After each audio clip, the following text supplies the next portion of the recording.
Bonjour et bienvenue. Je suis Souad Mazari, présidente fondatrice de l'association NMO France. Et avant tout, d'être présidente et fondatrice de cette association, je suis patiente atteinte de neuromyélite optique. Nous avons également avec nous Géraldine. Bonjour à tous. Donc moi c'est Géraldine. Donc je suis patiente aussi, patiente experte patiente depuis 5 ans, patiente experte, patiente formatrice et coordinatrice de projets dans le domaine du partenariat et de la pérédance. Voilà pour ma part. Merci beaucoup. Merci d'être avec nous, Géraldine. Et de rien, avec plaisir. Je crois avoir entendu le professeur David Laplot. Vous êtes avec nous? Bonsoir, professeur. Ouais, bonsoir Swad, bonsoir à tous. Bonsoir. C'est un vrai plaisir de vous avoir avec nous pour ce webinaire. Et nous sommes très, très heureux que vous le présentiez avec nous, puisque ce webinaire, euh, comme on vous l'a précisé, c'est de la myélite optique à la neuromyélite optique jusqu'à la MOGAD. Mais j'ai aussi envie de dire de la CEP, entre la CEP, la neuromyélite optique et la MOGAD, quand on arrive par ce symptôme de myélite, c'est ce qu'on nous décrit très très souvent. Les patients nous ont demandé ce webinaire et de mieux comprendre ce premier symptôme de la maladie. Donc, merci beaucoup.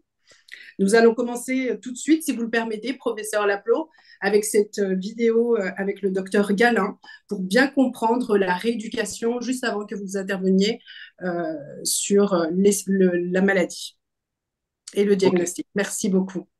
c'est moi. Bonjour Laurent, bienvenue. Merci d'avoir accepté mon invitation. Salut. Laurent Galin, vous êtes médecin spécialisé en rééducation. On s'est rencontrés tous les deux en 2019 au Centre de rééducation fonctionnelle lors de ma prise en charge et de ma rééducation. Et c'était un moment assez particulier qui m'a beaucoup aidé dans ma qualité de vie lors de ma prise en charge de neuromyélite optique. Et c'était important pour moi qu'on partage ensemble et expliquer un peu aux patients comment se déroule l'après-diagnostic, l'après-temps de clinique en milieu hospitalier et cet accueil que vous avez eu qui a été très intéressant pour moi et qui m'a beaucoup rassurée. Et je me suis vraiment sentie dans un cocon, une vraie prise en charge qui était au départ assez effrayante pour moi, puisque la neuromyélite optique, ça reste une maladie dévastatrice qui atteint les nerfs optiques et la moelle épinière. Et dans mon cas, j'avais cette atteinte des yeux et une cécité. Donc, ça pouvait être assez difficile de passer ce cap. Et je pense à tous ces patients qui ont une atteinte médulaire violente avec un handicap résiduel. Donc, ce webinaire est à destination de tous pour mieux expliquer la prise en charge. Oui, parce qu'il y a effectivement plusieurs temps. Il y a le temps de la recherche par rapport aux différents signes qui s'expriment dans ces pathologies et qui, forcément, puisque ce sont des maladies rares, sont pas faciles à imbriquer les uns dans les autres, hein, comme des pièces de puzzle qu'on pourrait avancer tout doucement jusqu'au diagnostic qui va être fait, qui va être posé. Et une fois que ce diagnostic est posé, il y a le traitement à réaliser, le traitement de la phase initiale, Mhm. qui est bien connu, le traitement de fond aussi pour éviter les récidives, éventuellement favoriser la récupération. Eh bien, il va y avoir différentes actions à mener pour favoriser le retour à la cité, c'est-à-dire le retour vers une vie plus ordinaire, où le handicap s'exprimera le moins possible. Dans les centres de rééducation, ce que j'entends beaucoup de la part des patients, c'est à quel moment? Est-ce que c'est une décision qui se décide avec le neurologue et le centre de rééducation? Prend cette décision? En théorie, le décisionnaire initial, c'est le neurologue qui va effectivement orienter le patient vers un centre de rééducation qui pourra prendre en charge les difficultés fonctionnelles qui sont observées. Et pour les atteintes médulaires graves qui ont causé réellement une paraplégie, parfois il n'y a pas de place en centre de rééducation. Est-ce qu'il est dangereux que le patient rentre chez lui ou est-ce qu'on peut attendre? Il n'est pas dangereux de rentrer à la maison en attendant une place en établissement. Il faut savoir que dans les centres de rééducation, il y a des commissions d'admission où les équipes médicales et paramédicales discutent des dossiers qui sont proposés et vont, je dirais, organiser une hiérarchie dans les difficultés rencontrées par les patients et prendre en priorité des patients qui présentent des pathologies où effectivement on va éviter de laisser s'écouler trop de temps pour favoriser la récupération. Et en particulier, c'est le cas pour les pathologies inflammatoires, puisque ce sont des pathologies aiguës pour lesquelles il faut essayer d'avoir une action assez rapide.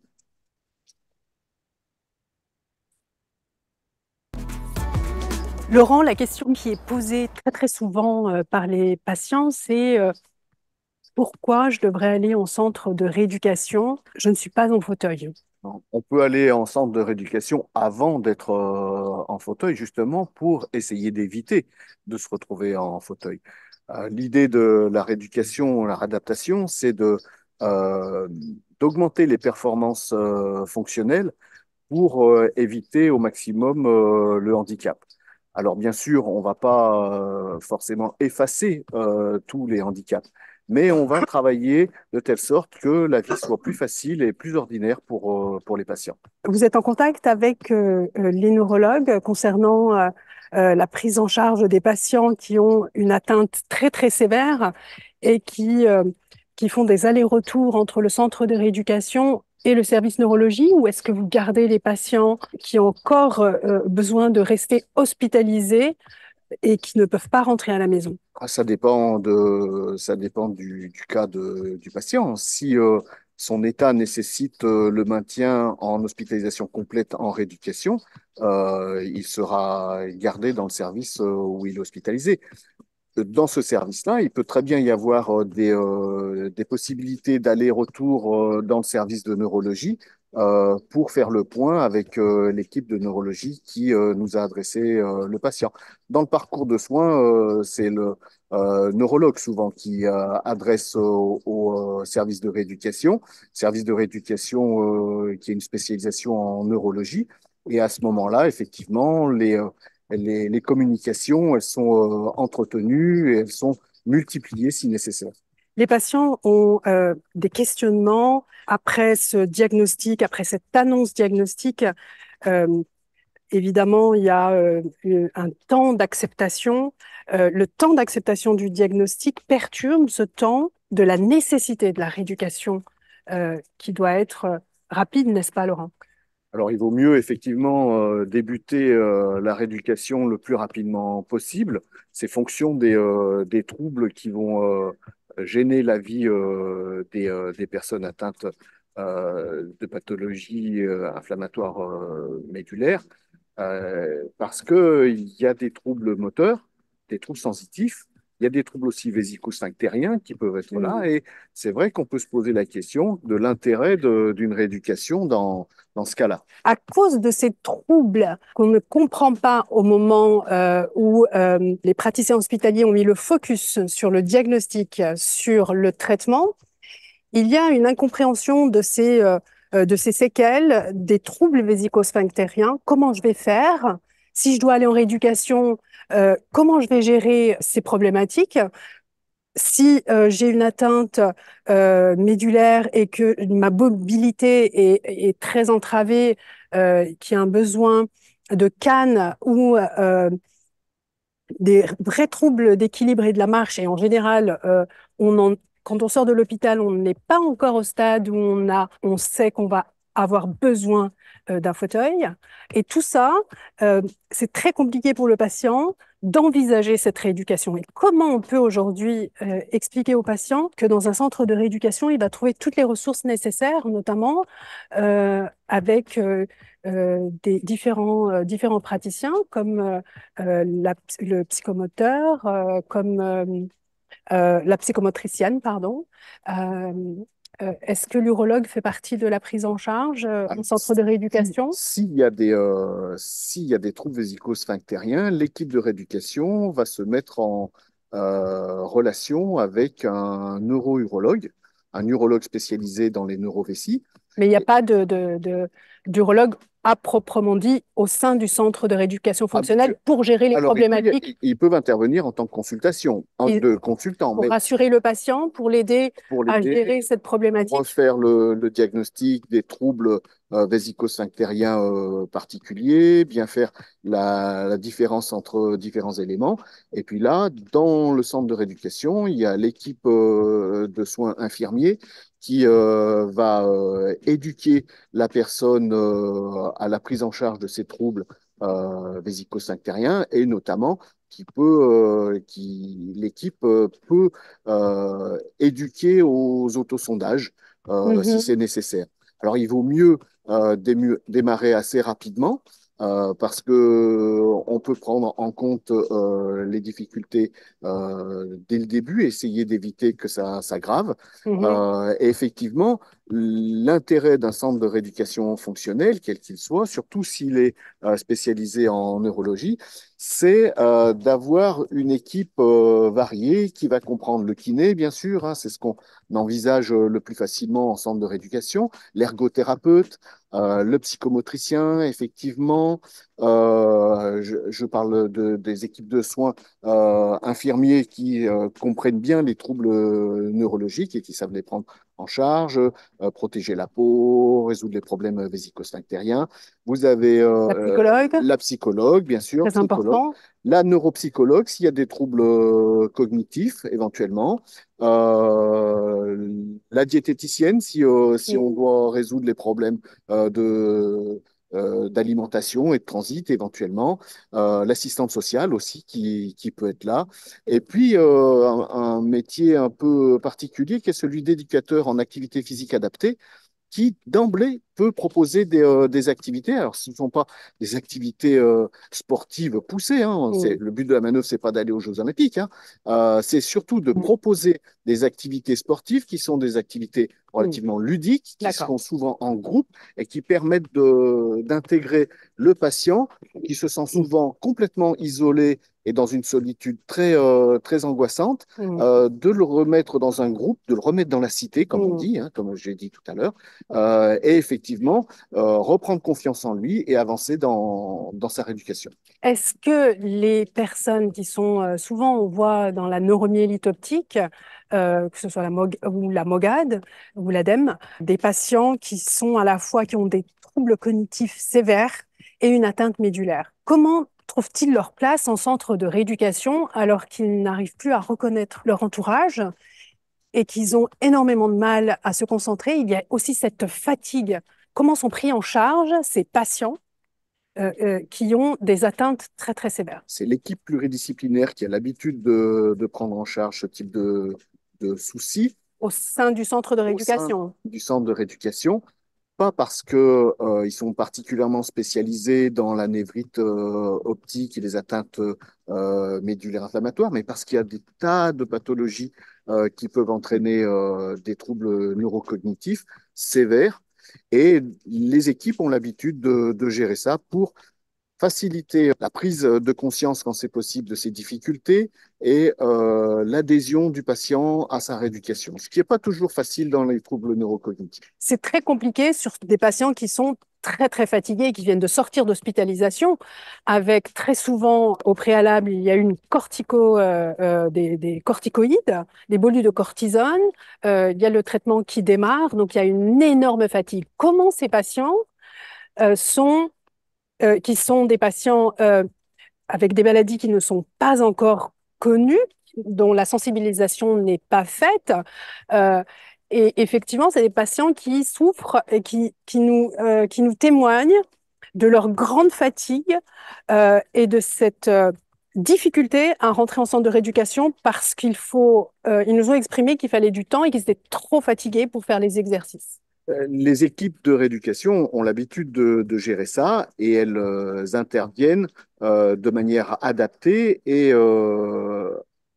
discuter de manière collégiale dans des réunions interdisciplinaires où les différents les différentes personnes qui prennent en charge les patients vont évaluer l'état du patient, son niveau de fatigue, son niveau de résilience, son niveau d'acceptation, et elles vont travailler de manière coordonnée pour proposer le programme le plus adapté à chaque individu. Vous avez dit quelque chose d'intéressant. Vous avez dit évaluer son niveau de résilience. Qu'est-ce que c'est le niveau de résilience d'un patient? C'est la Est-ce qu'on a capacité, besoin de la résilience à ce moment-là?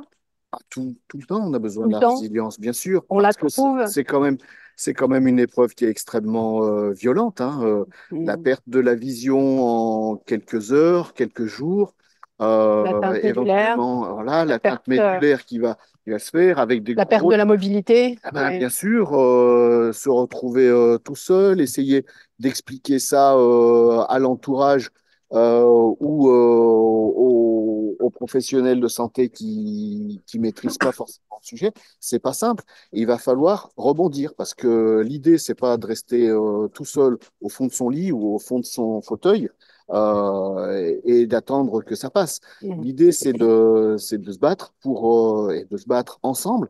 Euh, on dit souvent en rééducation qu'on travaille en équipe. Hmm. Et l'équipe pluridisciplinaire, elle comprend forcément le patient et Hmm. sa famille, mais le patient. Hmm. Si lui, il n'est pas partie prenante de sa rééducation, Hmm. pour l'équipe, c'est très difficile de proposer quelque chose. Et effectivement, il faut rebondir et trouver les arguments pour permettre à la personne de rebondir et de trouver un intérêt à poursuivre Hmm. son combat. En tout cas, ce que je voulais vraiment développer avec vous, Laurent, c'est cette différence entre le moment du diagnostic, le moment de la thérapeutique, qui est un moment en soi très, très difficile pour les patients et pour leurs familles, et que ce moment de rééducation, c'est un autre moment qui est très intéressant et qui est particulièrement favorable à la qualité de vie.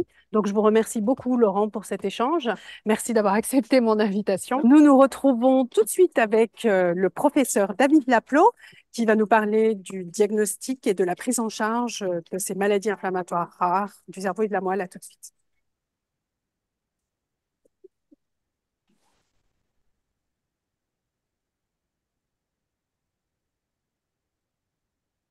Alors, Ouais, vous voulez que j'enchaîne directement là? et bien voilà, vous avez vu l'introduction?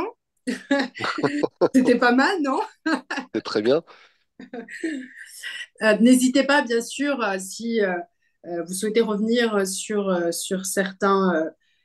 certaines choses qui ont été dites, évidemment, euh, en tant que clinicien, c'est sûr qu'il y a eu des choses qui ont dû vous peut-être vous faire sursauter. Mais c'est voilà, c'est cette réalité, c'est quand des patients euh, sortent de la clinique et qu'il y a cette prise en charge à l'extérieur, ce sont le centre de rééducation, c'est vraiment une rééducation et vous maîtrisez cette clinique, cette pathologie et les conséquences de cette pathologie.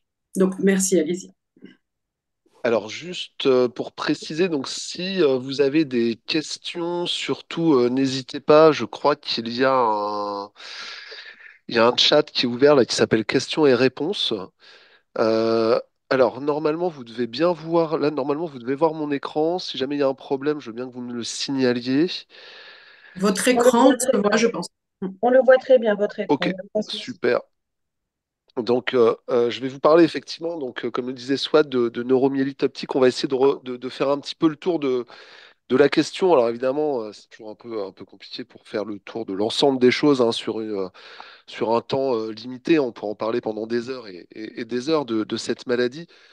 Pour revenir aux fondamentaux, c'est une maladie donc, qui a été décrite à la fin du 19e siècle, hein, donc ça date pas d'hier, hein, 1894.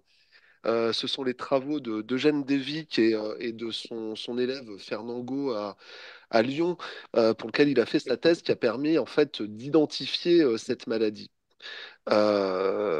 Donc c'est une maladie qui est considérée, enfin qui est pas considérée, qui est une maladie auto-immune. On va revenir après là-dessus, qui touche le système nerveux central de façon exclusive. Donc il n'y a pas d'autre atteinte à part celle du système nerveux central. Et le système nerveux central, c'est quoi? C'est les nerfs optiques, c'est le cerveau, le tronc cérébral, la moelle épinière. La particularité de cette maladie, c'est qu'elle touche essentiellement les nerfs optiques et la moelle épinière, à un moindre degré le tronc cérébral et encore un moindre degré le cerveau, mais toutes les atteintes peuvent se voir. C'est une maladie qui en moyenne touche beaucoup plus la femme que l'homme, avec un sexe ratio, c'est-à-dire le nombre de femmes par rapport au nombre d'hommes touchés, qui en fonction des études évolue entre 1 et 9 pour 1. Vous allez voir, en fait, c'est différent entre les différentes formes de maladies. C'est une maladie qui est rare, qui est même très rare, mais par contre qui est très grave. Alors elle est rare, la fréquence de la maladie, la prévalence, c'est-à-dire le nombre de cas, si vous voulez, ça représente, on a l'habitude de dire que ça représente 1% des scléroses en plaques. Alors les scléroses en plaques en France, ça représente à peu près une personne sur 1000, un petit peu plus. Donc la fréquence de la maladie en France, de la neuromyélite, c'est de l'ordre de 1 pour 100 000, à peu près, 1 pour 100 000 personnes. C'est une maladie qui a une particularité d'évoluer quasiment exclusivement par poussée. C'est-à-dire qu'il y a une manifestation aiguë qui va s'installer, qui va toucher soit les nerfs optiques, soit le cerveau, soit le tronc cérébral, soit la moelle épinière. Ça va s'installer en quelques heures ou en quelques jours. Et ça, c'est vraiment typiquement ce qu'on appelle une poussée. Et ensuite, ça va régresser le plus souvent, malheureusement, seulement, enfin pas le plus souvent, mais dans certains cas, seulement partiellement et donc en laissant des séquelles. Donc comme je le disais, ça touche essentiellement les nerfs optiques et lorsque les nerfs optiques sont touchés, ça va entraîner une baisse de l'acuité visuelle. Lorsque c'est la moelle épinière qui est touchée, ça va entraîner un déficit moteur. D'ailleurs, mon collègue rééducateur l'a bien dit avant, hein, ça va entraîner un déficit moteur, le plus souvent sous forme de paraparésie ou de paraplégie, c'est-à-dire une paralysie ou un déficit moteur qui touche les membres inférieurs, parfois de tétraparésie ou de tétraplégie quand l'atteinte est très haut située au niveau de la moelle cervicale, c'est-à-dire une atteinte des quatre membres. Voilà. L'atteinte optique, donc qui est une atteinte inflammatoire, ce qu'on appelle une névrite optique dans le jargon médical, peut être unilatérale, donc ça touche un œil, enfin un nerf optique, mais elle peut être aussi bilatérale, hein, et toucher les deux nerfs optiques parfois en même temps. Ce qu'on peut voir aussi, et ça c'était dans les descriptions initiales d'Eugène de Vic en 94, c'est que il peut y avoir une atteinte à la fois de la moelle épinière et des nerfs optiques.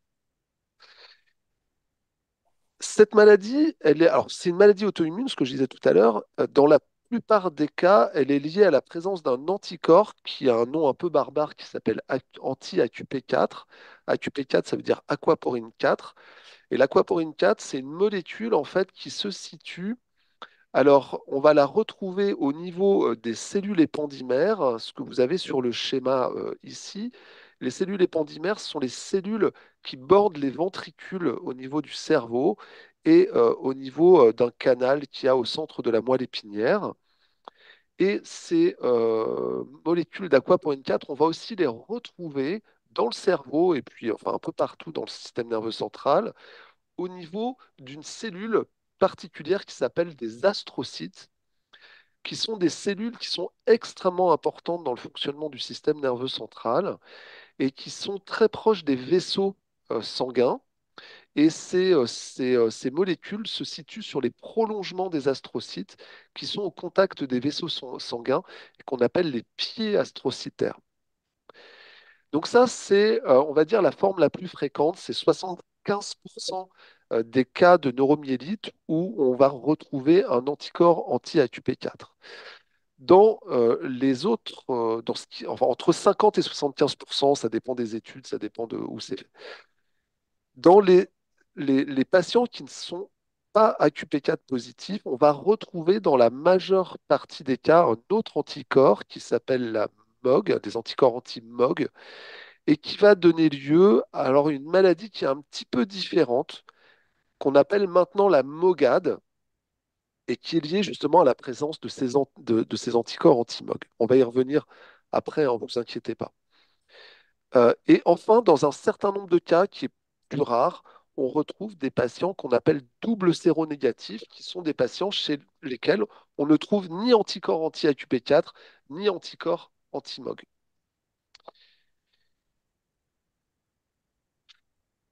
Alors, la maladie est assez particulière. Donc, comme je vous le disais, ça atteint la moelle épinière ou les nerfs optiques, hein, de façon le plus la plus fréquente, avec des lésions sur la moelle épinière qui sont très étendues. Ça donne ce qu'on appelle dans notre jargon une myélite aiguë transverse, c'est-à-dire en fait c'est une grosse inflammation de la moelle. Je vais vous montrer des exemples après, et ça s'étend sur plusieurs segments vertébraux, donc c'est assez étendu en hauteur et avec beaucoup d'œdème et parfois beaucoup de destruction du tissu, et c'est pour ça qu'il peut y avoir peu de récupération.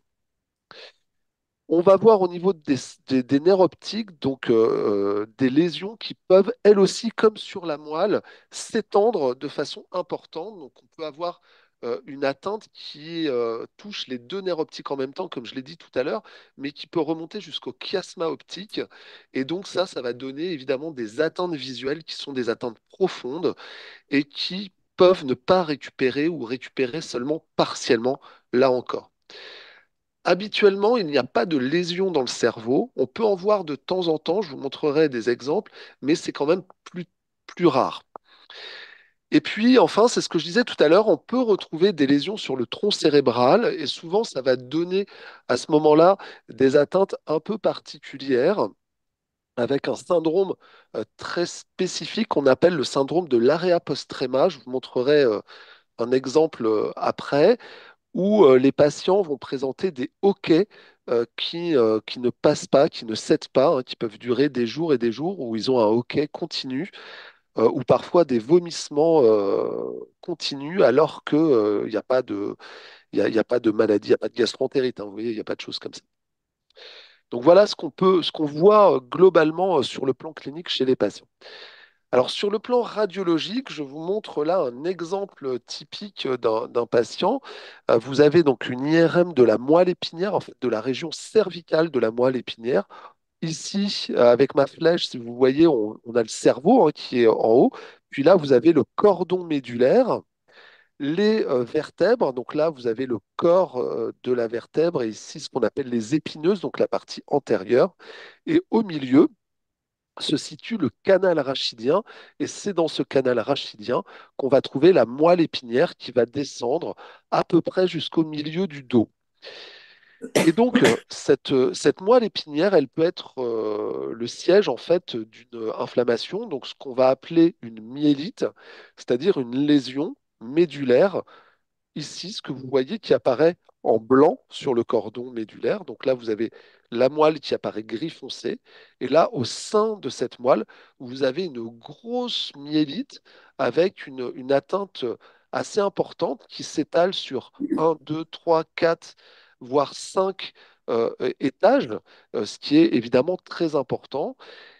Et au sein de cette inflammation, on peut voir ce qu'on appelle des prises de gadolinium. Quand vous passez votre IRM, on peut vous injecter un produit qui est un produit qui normalement ne va pas se fixer sur le système nerveux. Et là, il se fixe au sein de la lésion, ce qui veut dire qu'en fait, cette lésion est très inflammatoire. C'est ce que ça veut dire. Alors ça, c'est un autre Excusez-moi, exemple. professeur, Allez-y, est-ce que je peux allez-y. vous poser une question? Oui, bien sûr. Quand le patient est pris en charge en urgence et avec de la chance, il est envoyé pour faire un IRM, lorsque le patient est hospitalisé, avec ces images, vous avez la possibilité de dire si, il y aura une paraplégie ou pas. Alors, on peut pas dire comme ça. En fait, si vous voulez, souvent, enfin, dans la plupart du temps, quand on a une grosse lésion comme ça, il y a une paraplégie ou une paraparésie sévère qui Mhm. conduit en fait le patient à l'hôpital. Et c'est comme ça, c'est dans ce contexte de paraplégie ou de paraparésie subaiguë, hein, qui s'est installée Mhm. sur quelques jours, qu'on va faire une IRM qui va nous donner le diagnostic de myélite, ce qu'on appelle une myélite extensive, myélite aiguë transverse.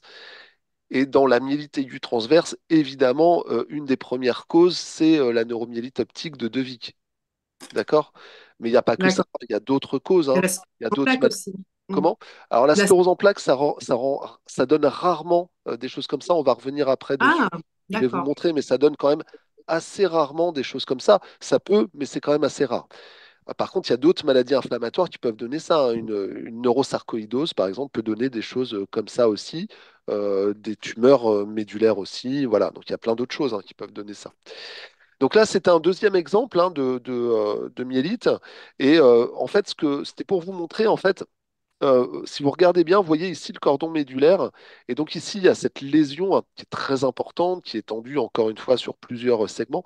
Et en fait, ce que vous voyez, c'est qu'il y a un gros œdème. C'est-à-dire qu'en fait, la moelle épinière, la taille de la moelle ici est beaucoup plus grosse que ici, par exemple. Et donc ça montre qu'il y a en fait un gros œdème au sein de cette moelle épinière qui est en lien avec l'inflammation qui est présente. Encore un autre exemple d'atteinte. Donc là, cette fois-ci, on est sur le haut de la moelle. Donc vous avez ici une atteinte qui est très extensive. Donc vous voyez une grosse moelle à cet endroit, là au niveau cervical, mais avec une lésion qui continue à s'étendre et qui est probablement ce qu'on appelle une lésion panmédulaire, c'est-à-dire qu'en fait, elle touche l'ensemble de la moelle épinière. Et ça, c'est des choses qu'on peut voir dans les myélites, dans les neuromyélites optiques. Et donc là, au-dessus, ce que vous avez, hein, c'est le tronc cérébral qui peut parfois être touché. Je vais vous montrer des exemples après.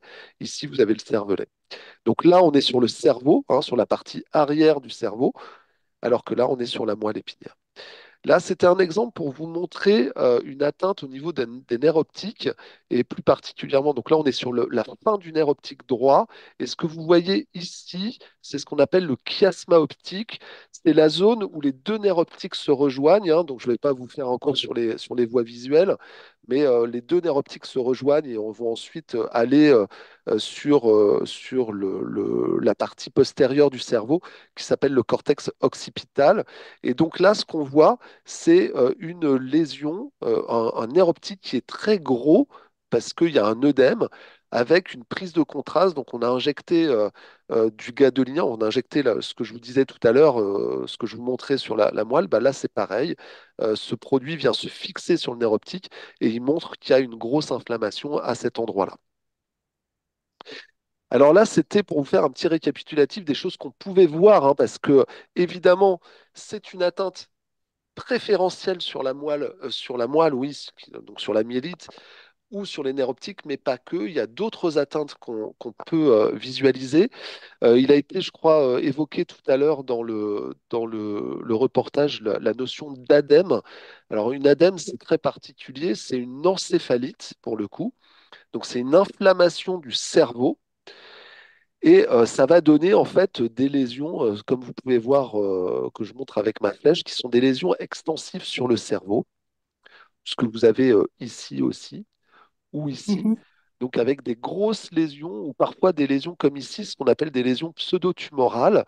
Donc ça, c'est des choses qu'on peut voir, qu'on voit surtout, mais pas que. On peut le voir avec les neuromyélites à aquaporine 4, mais qu'on voit plus fréquemment avec les neuromyélites, enfin avec les MOGAD, avec les maladies liées à des anticorps anti-MOG, et qu'on voit surtout chez l'enfant, hein. On voit ça beaucoup moins chez l'adulte, c'est très rare chez l'adulte, c'est plus fréquent chez l'enfant de voir ces atteintes-là. Les MOGAD sont des maladies qui touchent essentiellement les enfants. Ça peut aussi toucher l'adulte, évidemment, mais ça touche préférentiellement les enfants. On va voir aussi des atteintes au niveau des thalamies. Donc les thalamus, le thalamus, c'est des gros noyaux qu'on retrouve ici, au sein du cerveau. Donc ici, vous avez les ventricules. Ici, vous avez le cortex frontal, donc c'est la partie antérieure. Ici, vous avez le cortex temporal. Et puis, ça va continuer ici avec le cortex pariétal, puis le cortex occipital, où vont se projeter les voies visuelles. Et donc au milieu, vous avez des gros noyaux qu'on appelle les noyaux gris centraux, qui sont des noyaux qui permettent en fait des fonctions automatiques du cerveau. C'est un peu comme un espèce de processeur de mémoire morte qui permet en fait à des routines de tourner. Donc ça, tout ça, c'est codé au niveau, à ce niveau-là. Et donc, on va avoir parfois des atteintes qui sont localisées en fait le long des ventricules. Donc là, vous avez le troisième ventricule ici au milieu, et on voit cette atteinte-là parce que il y a justement les molécules que je vous montrais tout à l'heure, l'aquaporine 4, qui est située à des concentrations importantes à ce niveau-là. Et donc, on peut voir ces atteintes ici, ici par exemple, ou ici. Je vous ai indiqué tout à l'heure qu'il y avait un syndrome un peu spécifique qui s'appelait le syndrome de l'area post-trema. Eh ben, ce syndrome de l'area post-trema, il est lié à des lésions sur cette aire, donc qui s'appelle l'area post-trema, et qui est en fait une zone très riche en aquaporine 4. Et donc, il peut y avoir du coup une inflammation localisée au niveau de cette zone. Et donc, ça va donner les signes cliniques que j'évoquais tout à l'heure, qui sont tout à fait évocateurs pour le coup de neuromyélite optique de Vic.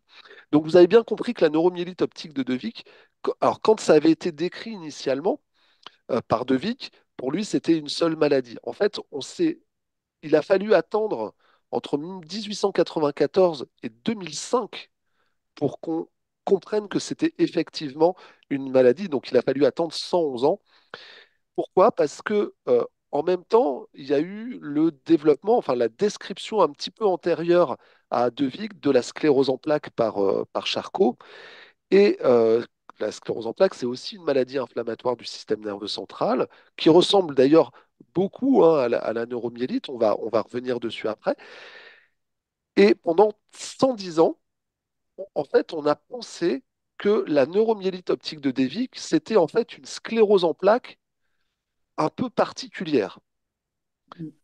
Mais pour nous, enfin pour les neurologues, jusqu'en 2005, on considérait que c'était des scléroses en plaques, mais des scléroses en plaques plus graves, des scléroses en plaques qui touchaient seulement le nerf optique et la moelle épinière. Et c'est qu'à partir de 2005 qu'on a pu démontrer qu'il s'agissait d'une maladie à part entière. Je vais revenir dessus après. Euh,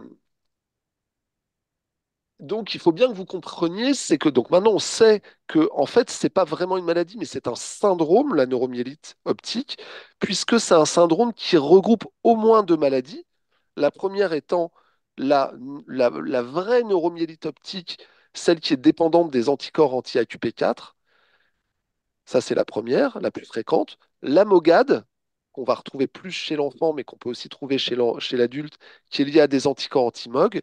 Et puis, dans un certain nombre de cas, plus rares, des maladies où il y a une atteinte qui ressemble à une neuromyélite optique, mais pour lequel les anticorps sont négatifs.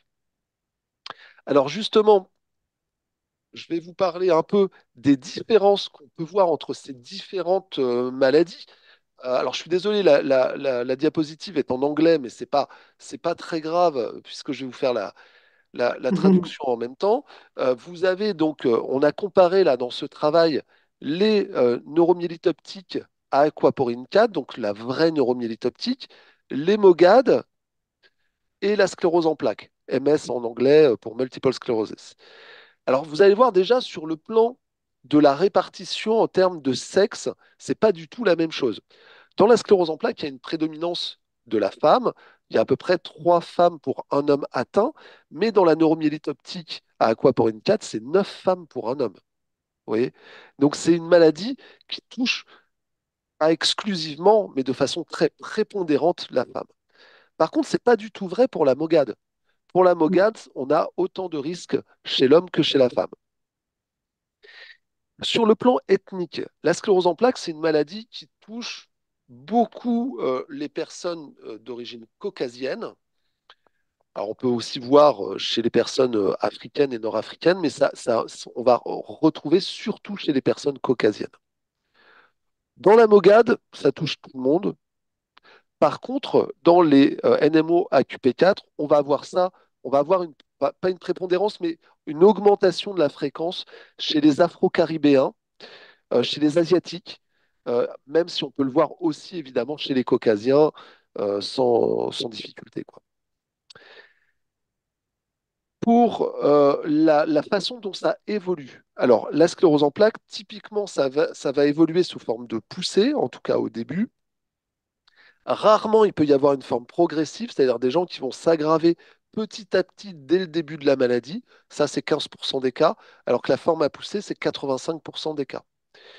Les gens qui ont une forme à pousser, mais je vais revenir aussi après dessus, les formes qui ont des formes à pousser, donc la forme typique de sclérose en plaques, ce qu'on appelle la forme rémitante de sclérose en plaques, au bout de 15 à 20 ans d'évolution de leur maladie, on peut voir apparaître une forme progressive, c'est-à-dire une dégradation progressive de leur atteinte neurologique, c'est-à-dire en fait un handicap qui progresse petit à petit. Ça, c'est la sclérose en plaques. Si on prend la maladie, la neuromyélite optique à aquaporine 4, il n'y a quasiment que des formes à pousser. C'est-à-dire qu'il n'y a pas vraiment de forme progressive décrite dans ces cas-là. D'accord? Et ça, c'est très important. Pourquoi c'est très important? Parce que euh, ça veut dire que le handicap, contrairement à la sclérose en plaques, le handicap, il est lié à la poussée. Et donc, si on empêche les poussées, on va empêcher très probablement l'évolution de la maladie. D'accord? Donc Ça, ça c'est une veut excellente dire nouvelle. comment? C'est une excellente nouvelle. Ah ben oui, oui, oui. Ça, en fait, c'est une maladie qui est plus grave qu'une sclérose en plaques. Hein, ça, c'est quand on prend ce qu'on appelle l'histoire naturelle des maladies, c'est-à-dire Mhm. l'histoire non traitée des maladies. Mhm. Quand on regarde comment ont évolué les gens qui ont une neuromyélite optique à aquaporine 4, ils évoluent beaucoup plus vite et de façon beaucoup plus défavorable que les gens qui ont une sclérose en plaques. C'est une maladie beaucoup plus grave. D'accord? En Mhm. revanche, en revanche, et ça contrairement à la sclérose en plaques, c'est que les neuromyélites à aquaporine 4, lorsqu'on les traite, si le traitement est efficace, on bloque la maladie. D'accord? Et là, il n'y a plus Mhm. de poussée, et s'il n'y a pas de poussée, a priori, il n'y a pas d'évolution de la maladie. Donc on peut bloquer vraiment complètement la maladie. Ok. L'hémogade, c'est un peu plus compliqué parce que l'hémogade, il y a à peu près dans 50% des cas, les patients ne font qu'un seul épisode. Et après, ils récidivent pas.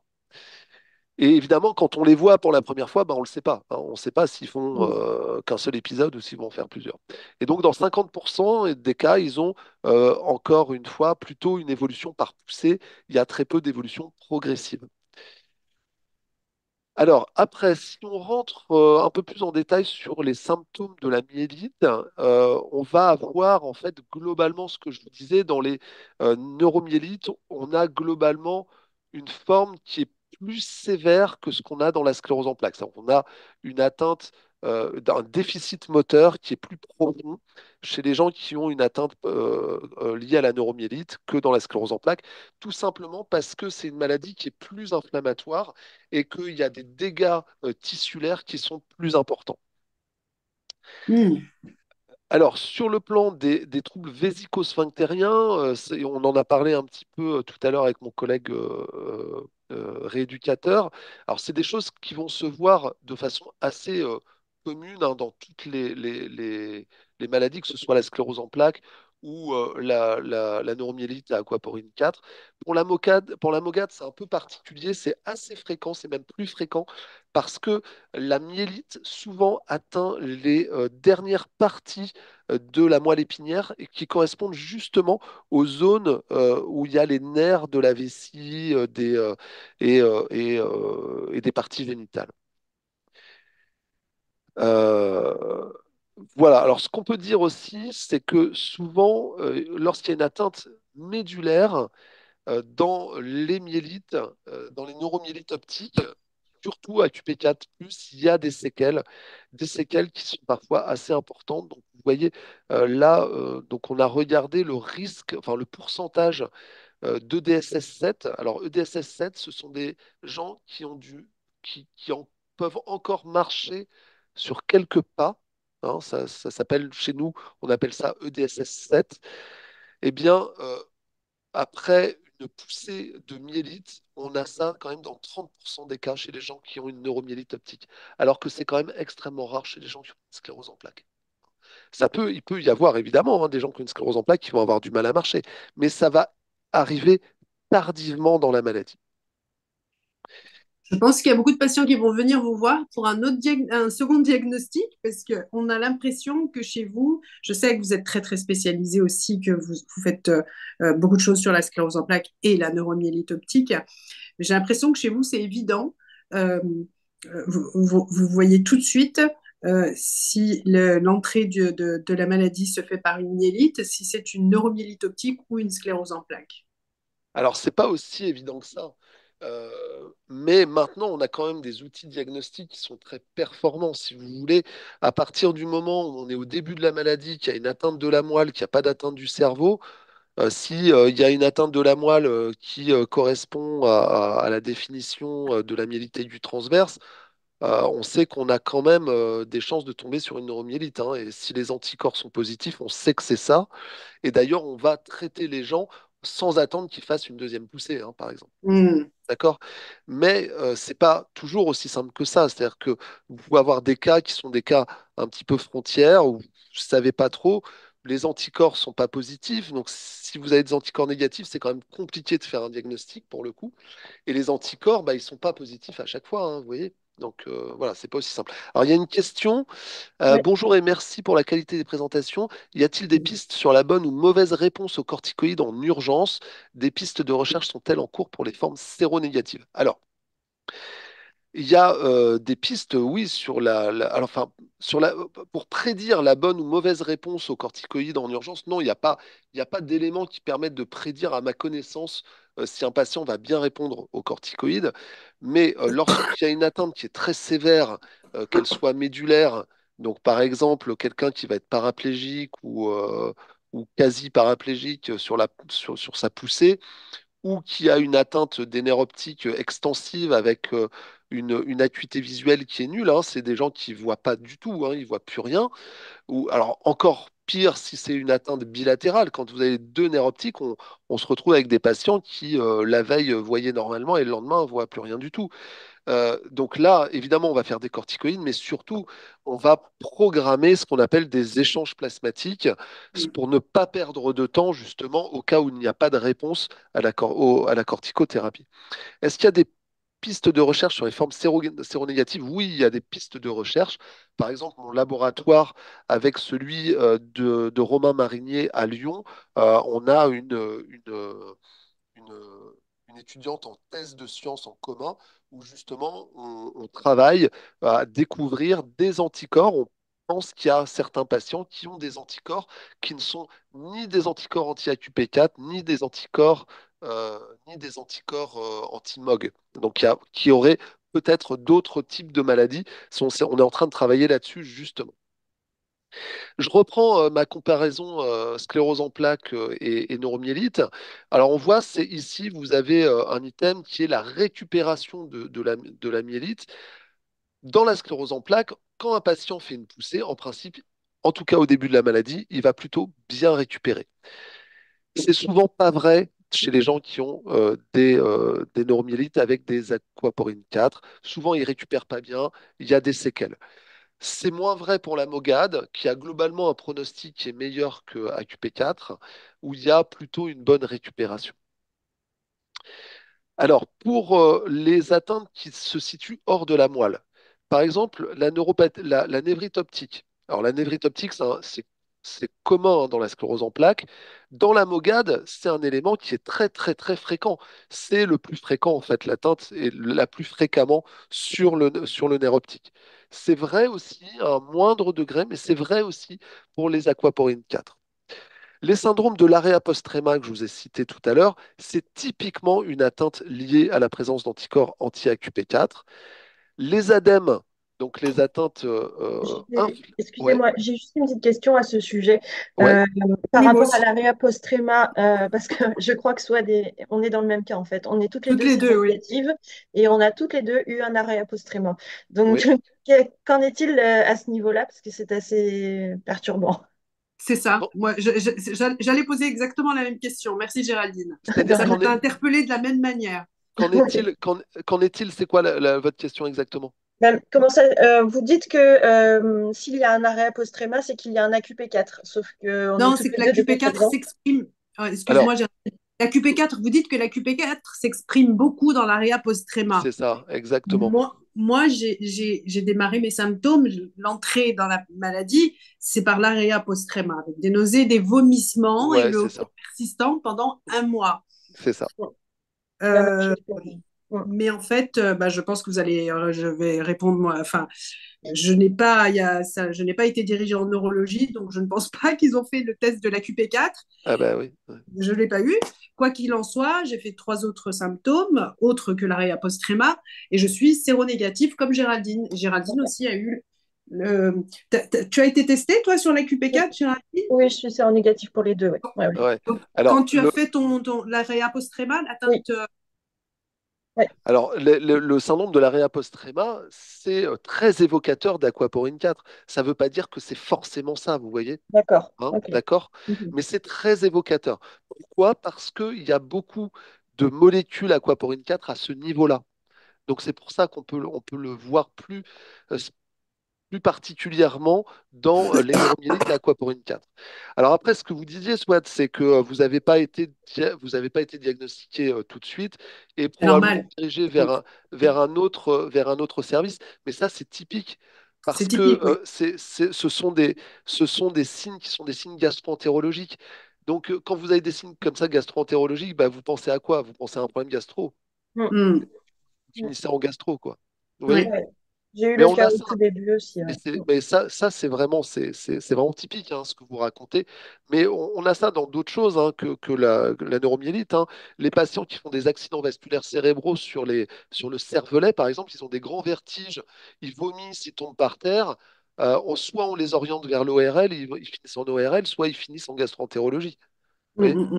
Et en fait, ils finissent en neurologie en dernier recours parce que personne ne trouve rien, évidemment, parce que ils n'ont pas regardé là où il fallait, en fait. Vous voyez. Donc Après, c'est. effectivement, c'est ce qu'on voit dans la neuromyélite optique, et excusez-moi, je vais parler de mon cas, c'est que il y a eu l'arrêt post-tréma, ensuite le nerf optique, et ensuite le tronc cérébral, en moins de 2 ans, 3 ans, je pense, 13, ouais, 3 ans. Euh, Est-ce que là, la répétition des symptômes, on le voit, pas de traitement, répétition des symptômes. Ouais, mais si vous êtes double séronégative, effectivement, c'est compliqué, hein, parce que autant on peut dire ce que vous avez quand vous avez un anticorps qui est positif, autant on ne sait pas quand vous n'avez pas des anticorps. Et quand vous n'avez pas d'anticorps, eh bien on ne sait pas justement est-ce qu'il faut mettre en route un traitement ou pas. Alors évidemment, quand vous avez une répétition d'atteinte, on va mettre en route un traitement, bien évidemment. Mais c'est plus compliqué. Ça va prendre plus de temps pour faire le diagnostic et donc plus de temps pour mettre en route un traitement. C'est ce que je disais tout à l'heure. Si vous avez votre syndrome de l'arrêt post-tréma, quand vous avez fini en neurologie et qu'on a fait le dosage des anticorps, si vous aviez été positif pour AQP4+, on vous aurait donné un traitement tout de suite. Vous voyez? Mm, Et donc probablement, vous n'auriez pas eu d'atteinte après sur le tronc cérébral et pas eu d'atteinte sur les nerfs optiques. Probablement. Vous voyez? mm, Mais mm, le fait est que vous êtes négative. Et donc, quand c'est négatif, ben, on ne sait pas comment les gens vont évoluer. Autant on le sait pour les gens qui ont des anticorps anti-AQP4, on sait que si on ne les traite pas, ces gens-là, ils vont refaire une poussée dans les mois qui vont suivre. Et donc, il faut absolument les traiter. Mais pour ceux qui sont négatifs, on ne sait pas. Et c'est pareil pour les MOG, hein. Pour les MOG, on ne sait pas. C'est-à-dire que les gens peuvent être positifs pour la MOG et on ne sait pas s'ils vont rechuter. Il y a 50% des gens qui ne rechutent pas. Moi, j'ai un certain nombre de patients que je suis, que j'ai traités. Et après plusieurs années, ils n'ont jamais rien fait. Et donc, je les ai probablement traités par excès. Et Mhm. donc, d'ailleurs, maintenant, ces patients-là, je commence à arrêter les traitements. Et mais probablement, ça, ces patients-là, si je les avais pas traités, il ne se serait rien passé, vous voyez? je l'entends, mais aujourd'hui, les personnes, évidemment, ceux qui ont fait qu'une atteinte dans la MOGAD, on les entend pas. Évidemment, ils vivent Bah leur oui, meilleure vie parce qu'ils ont eu qu'une seule atteinte. oui, Euh, qu'ils ont bien récupéré en C'est plus. ça. Oui, tout à Euh, fait. on le voit, hein. Euh, et dans la neuromyélite optique, euh, on parle de recherche d'anticorps, de cet AQP4 qui va définir effectivement le traitement, la thérapeutique. Mais la sclérose en plaques, il n'y a pas d'anticorps.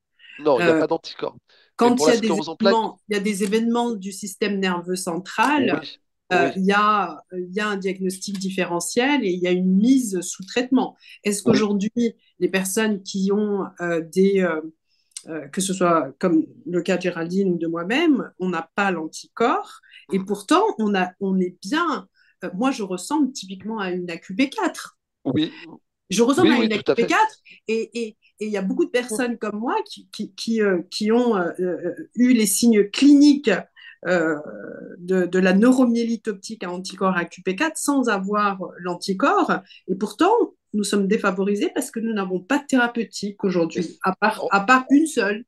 Et on n'a pas le choix. Et on a la neuromyélite optique a cette chance, et je vais vous laisser enchaîner effectivement sur les thérapeutiques, parce que ça, c'est très intéressant. C'est une vraie chance, sachant que ce week-end, nous avons marché pour les maladies rares, et quand on entend que dans les maladies rares, il y a très peu de traitements, il y a très peu de recherches, peu de patients, et quand on entend qu'il y en a moins de 10, aujourd'hui, moi, permettez-moi de rebondir quand j'entends c'est une maladie très très rare.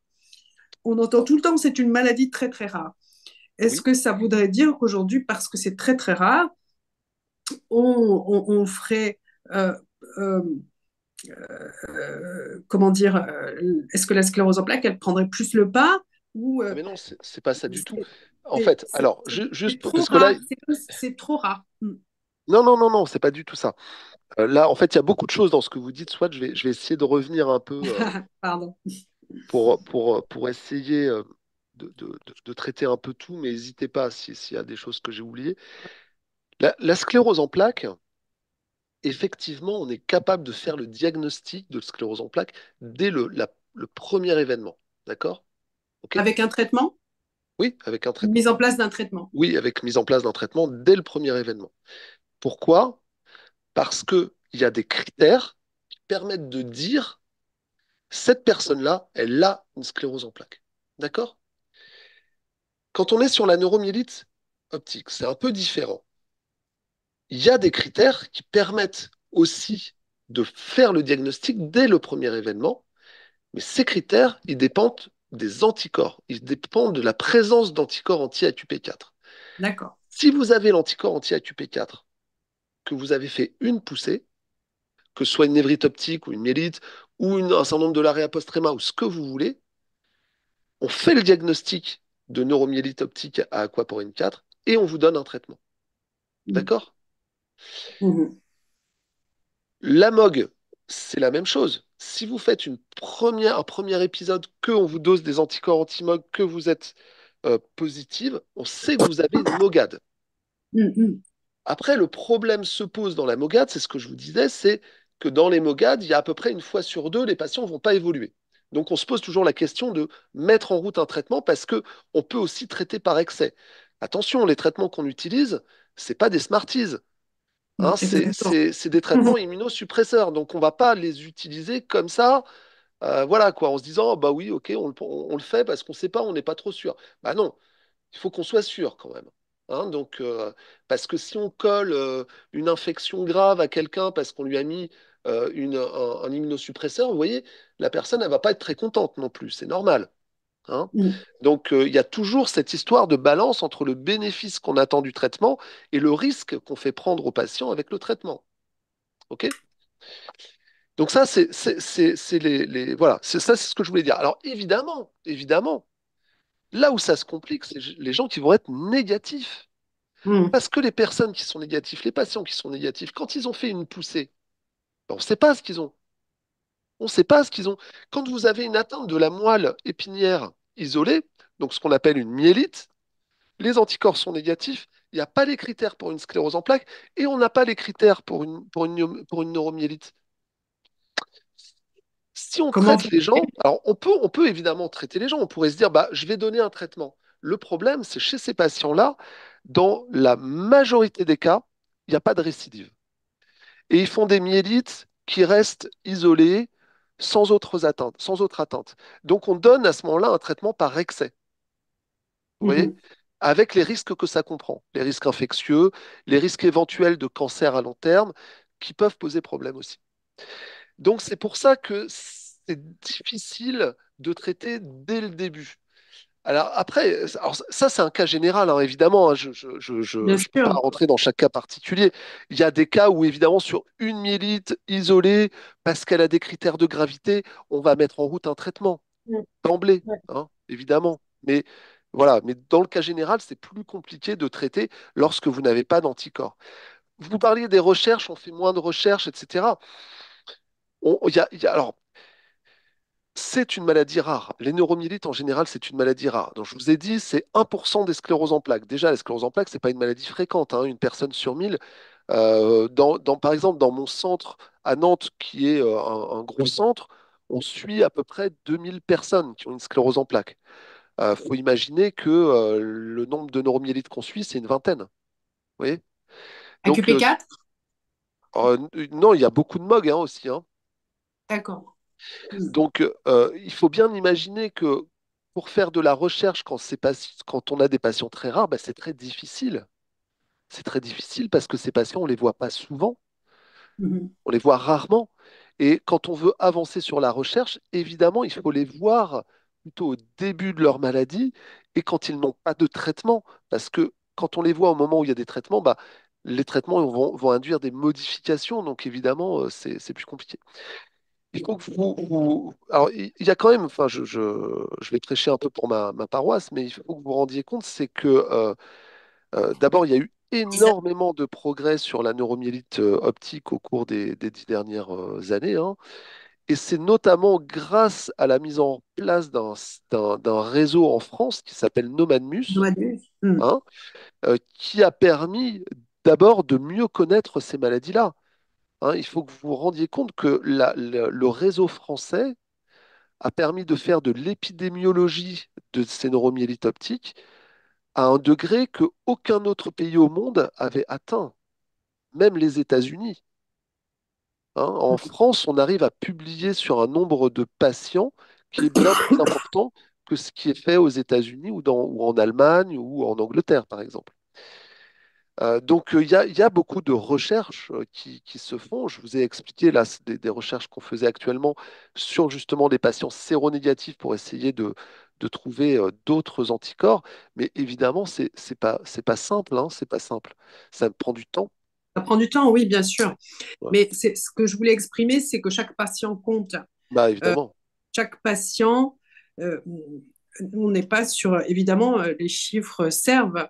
euh, Ils ne servent pas aux patients parce que chaque patient qui rencontre cette maladie-là, pour lui, c'est dramatique et il a vraiment Mm. besoin de comprendre, de savoir.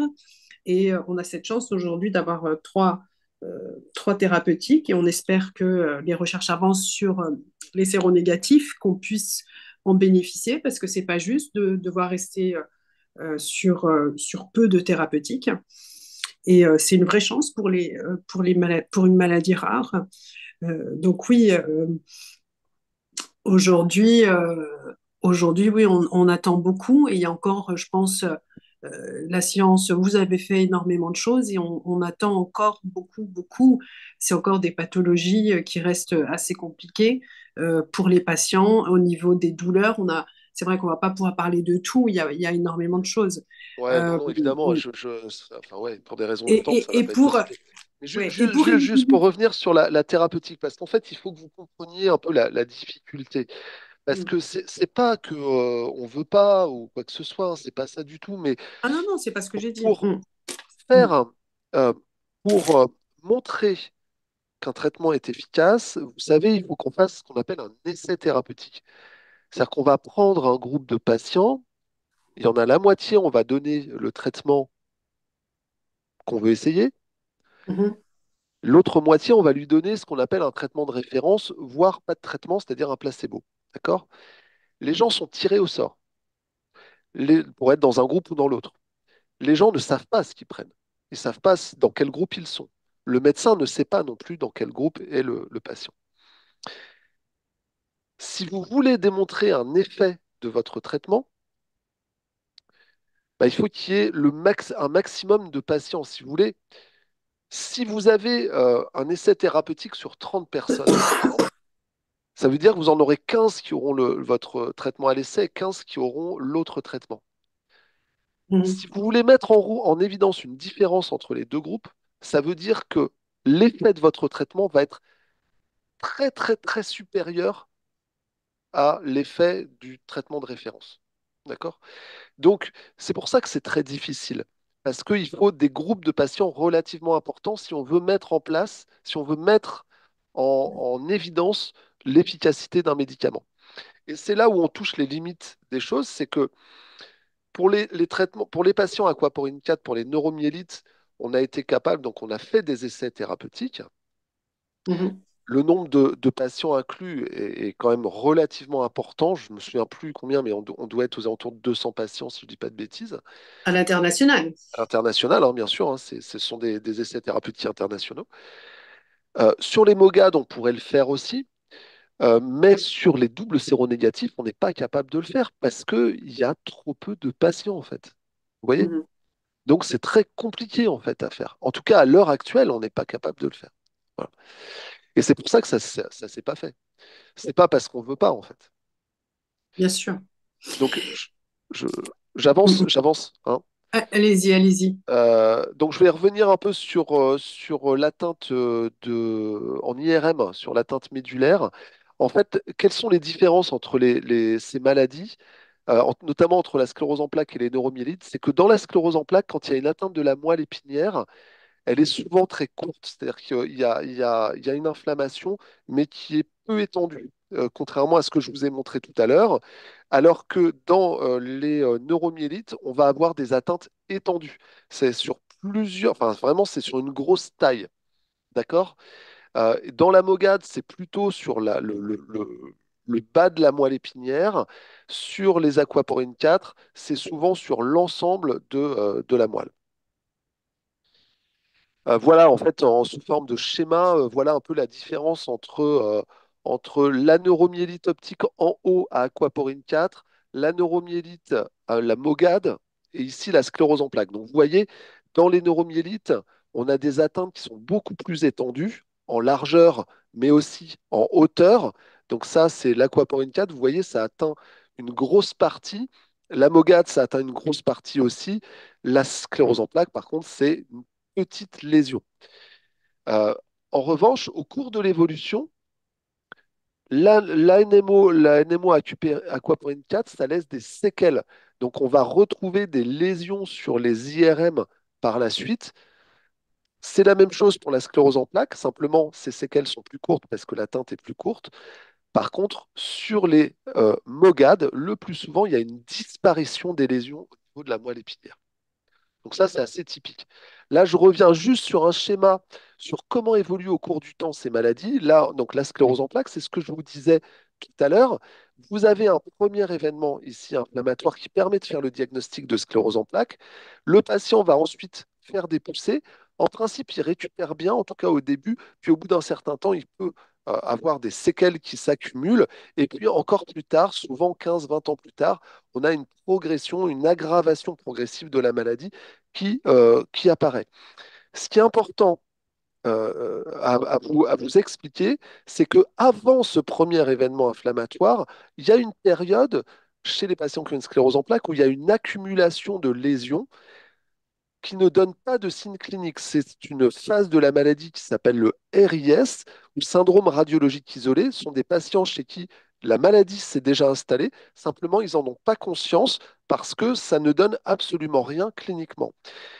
Et ça c'est des choses qui sont assez typiques de la sclérose en plaques. De la même façon, dans la sclérose en plaques, quand on fait des IRM au cours du temps, on va voir apparaître des lésions alors que les patients, eux, ne se plaignent de rien. Ils n'ont pas de nouvelles poussées, ils n'ont pas de nouveaux signes cliniques. Quand on les examine, il ne se passe rien. Simplement, on voit des lésions qui s'accumulent sur leur IRM. Et ce n'est pas du tout le cas dans les neuromyélites. C'est vraiment complètement différent. Dans la neuromyélite optique à aquaporine 4, il y a un premier événement. Le patient peut récupérer ou pas d'ailleurs. ou pas complètement. Et puis ensuite, il va s'aggraver un peu en marge d'escalier, c'est-à-dire qu'en fait, il s'aggrave avec les poussées qui entraînent des séquelles à chaque fois. Et donc, c'est ce que je disais tout à l'heure, quand on peut faire le diagnostic au niveau de la première poussée et que le patient récupère complètement, si on donne un traitement ici qui est efficace, eh bien, on efface toute progression après. Il n'y a pas d'aggravation, justement. C'est ça qui est intéressant. Pour la MOGAD, bah, comme je vous le disais, c'est un peu différent, puisque dans 50% des cas, l'atteinte, elle est monophasique, c'est-à-dire que le patient, il fait une seule poussée et après, il ne fait plus rien. Dans d'autres cas, comme pour la neuromyélite à QP4, il peut faire des poussées. Il y a souvent moins de séquelles de ces poussées que dans la MOGAD, et puis après, ça peut... ça... Alors, attention, quand on dit ça, je voudrais pas que, éventuellement, s'il y a des auditeurs qui regardent, qui ont une MOGAD et qui vont pas bien, qui se disent, mais ils racontent n'importe quoi, moi je suis handicapé alors que j'ai une MOGAD. Attention, hein, ça c'est évidemment des moyennes, des études épidémiologiques, donc ça porte sur des grands nombres de malades, mais Oui. ça ne veut pas dire que on peut très bien avoir une MOGAD et avoir une forme très grave avec un grave handicap, comme on peut très bien avoir une AQP4 NMO et être très peu atteint, hein. C'est tout à fait possible, hein. Les deux Et sont possibles. d'ailleurs, professeur, si vous permettez, excusez-moi, puisque le Allez-y, sujet est allez-y. très, très intéressant, vous avez parlé de traitement, de diagnostic et de patients qui penseraient ne pas faire partie de cette cohorte parce qu'ils sont différents. J'aimerais qu'on écoute, si vous le permettez, ça va durer seulement 6 minutes, je crois, le témoignage de Tommy et son diagnostic, si vous le permettez, et puis si vous pouvez Allez-y, euh, alors réagir, voilà. j'arrête mon partage ou pas? Oui, si vous pouvez réagir Ouais. euh, à la vidéo de Tommy. Bonjour, moi je m'appelle Tony, j'ai 27 ans, j'habite à Rouen. Je suis atteint d'une neuromyélite optique et aujourd'hui je suis là pour vous raconter un peu mon histoire.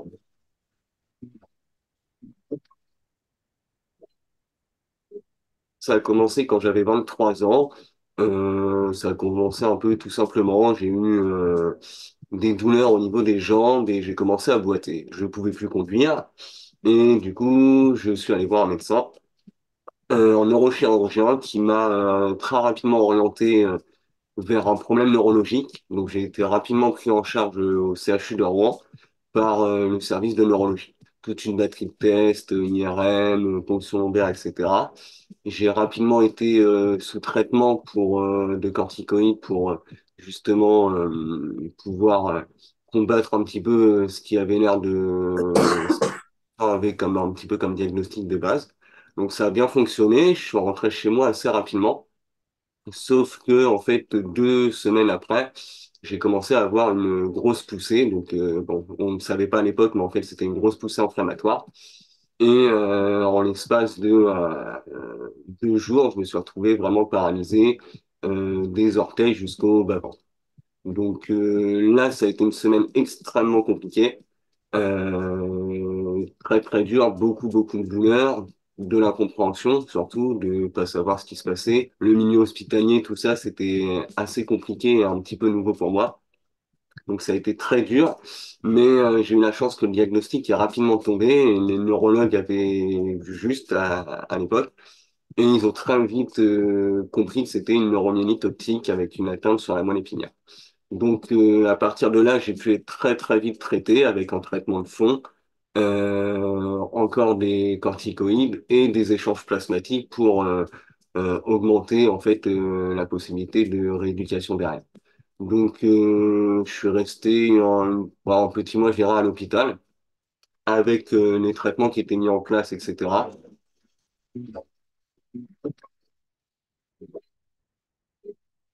Bah, cette période-là, c'était dur, compliqué.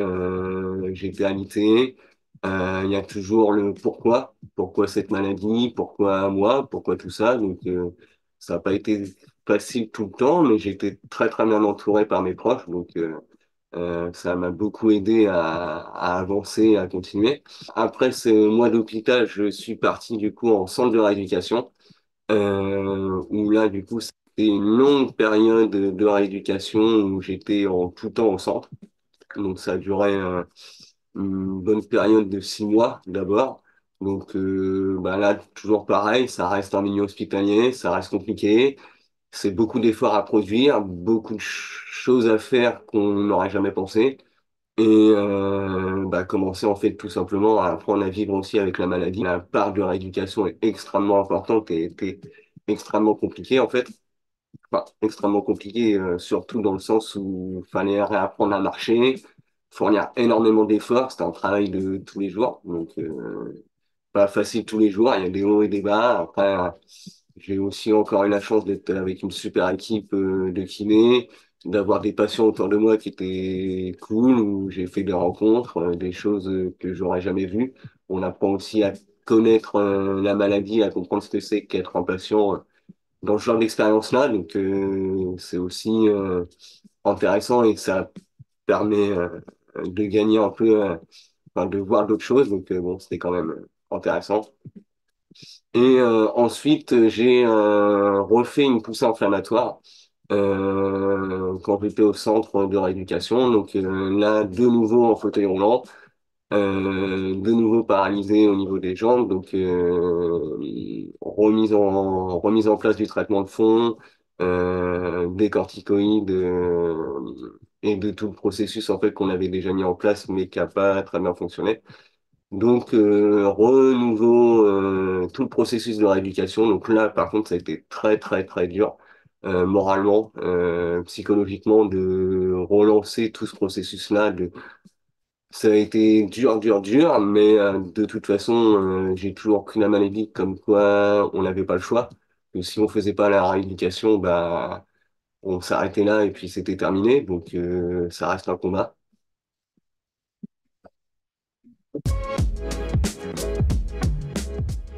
Après, je suis rentré chez moi, j'ai pris 1 an où j'ai arrêté mes études, où j'ai pas travaillé, et là j'ai fait continuer à me rééduquer chez un kiné, chez mes parents.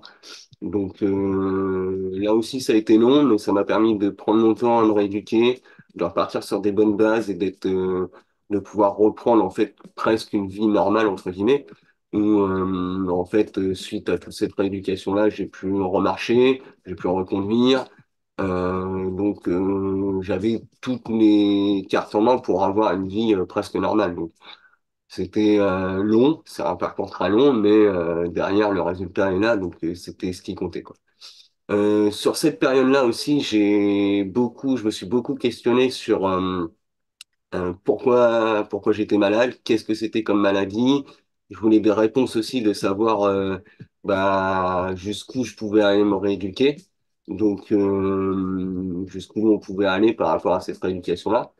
Donc j'ai réussi à avoir un rendez-vous avec un neurologue spécialisé de la neuromyélite optique à la Pitié-Salpêtrière où là on a discuté justement de ce que c'était possible en termes de rééducation, est-ce qu'il y avait d'autres traitements, est-ce que bref on a eu pas mal de discussions et moi je suis sorti de ce rendez-vous-là en étant un peu abattu parce que l'interlocuteur en face de moi m'a expliqué que bah, je pourrais parcourir, qu'il y avait plein de choses que je pourrais pas refaire, que globalement là j'étais arrivé au maximum de ce que je pouvais faire en termes de rééducation par rapport à l'attente que j'avais eue sur ma moelle épinière.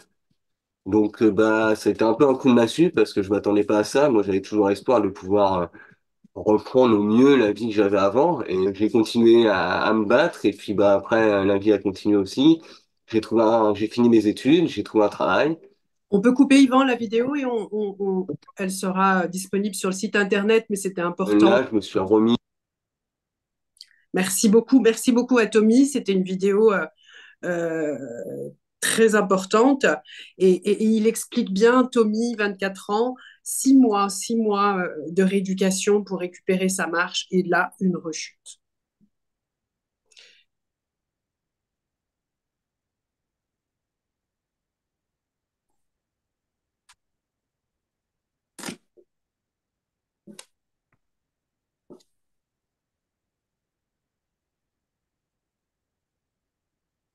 Allô? Vous m'entendez? Donc j'ai repartagé, voilà, ça doit marcher. J'avais pas mis euh, mon Le micro. micro. Ouais. Donc je remets mon diaporama. Mm, mm, mm. Donc ce que j'étais en train de dire, en fait, ce que disait Tommy, c'est tout à fait typique hein, de la NMO. Vous voyez, en fait, on est tout à fait sur ce tableau-là. Alors je sais pas s'il est à QP4+, mais Il est à ça QP4. ressemble. Ouais, bah, ça ressemble beaucoup. Vous voyez, il a fait une poussée, puis une deuxième, hop, à chaque fois des séquelles, etc. Bon, il a pu récupérer, et tant mieux. Apparemment, il a quand même pas tout récupéré, hein, c'est ce qu'il disait après. Un long combat. Pourquoi? Comment? Oui, c'est ça, un long Un long combat. combat. Et même, j'imagine, alors je le connais pas, hein, mais j'imagine que même maintenant, il reste quand même gêné sur certains actes. Mais par exemple, on peut imaginer que courir ou danser, par exemple, ça peut être des choses difficiles ou qu'il y a une fatigabilité qui s'installe rapidement, par exemple. Ça, c'est typique. Pourquoi? Parce que les lésions, hein, je vous les ai montrées, sont des grosses lésions. Elles sont très destructrices. Et malheureusement, une fois que c'est détruit, ça repousse pas. Donc, bah, c'est compliqué, quoi. Voilà. Et comment on évite, puisque on entend effectivement que ce n'est pas comme la sclérose en plaques. La neuromyélite optique, c'est le contrôle des poussées.